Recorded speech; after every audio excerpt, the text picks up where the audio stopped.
ધારી નગરપાલિકા ફરી એકવાર વિવાદમાં ઘેરાઈ છે।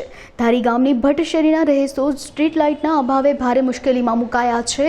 રહીશો દ્વારા અનેકવાર રજૂઆતો કરવા છતાં આજ દિન સુધી આ સમસ્યાનો કોઈ ઉકેલ આવ્યો નથી તેવો આક્ષેપ કરવામાં આવ્યો છે। ભટ્ટ શેરીના નાગરિકો જણાવી રહ્યા છે કે અંધારાને કારણે ખાસ કરીને વૃદ્ધોને પડી જવાનો ભય રહે છે અને કોઈ મોટી દુર્ઘટના બને તે પહેલા નગરપાલિકા આ ગંભીર સમસ્યાનું નિરાકરણ લાવે તે અત્યંત જરૂરી છે।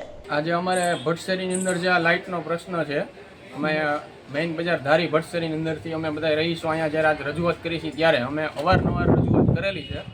લગભગ 3 થી 4 વખત આપણે રજૂઆત કરેલી છે। કોને કરી છે? આપણે ત્યાં આપણે ચીફ ઓફિસરનો જે ચોપડો છે ત્યાં આપણે નગરપાલિકાની અંદર ત્યાં અમે લખાવેલું છે। અમે ગઈકાલે 2-3 જણા ગયેલા પણ ત્યાં એમ કીધું થઈ જશે, પણ હજી સુધી કોઈ પ્રશ્ન હલ થયો નથી।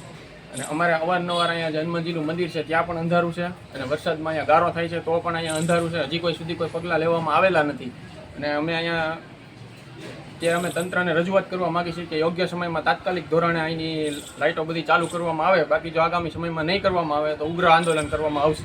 જય 8 મહિનાથી અને એક થાંભલે 2 લાઇટો છે। અમે કીધું સાહેબ અહીંયા નાખી દો કે એ અમે ન ઉતારી શકીએ, એવું ના પાડે। એક જગ્યાએ 2 થાંભલામાં ચાલુ 24 કલાક લાઇટો રહી છે, તો અમારે એક લેમ્પની જરૂર છે તો આપતા નથી। 8 વાર રજૂઆત કરી, 10 વાર રજૂઆત કરી તો કોઈ સામું જોતા નથી।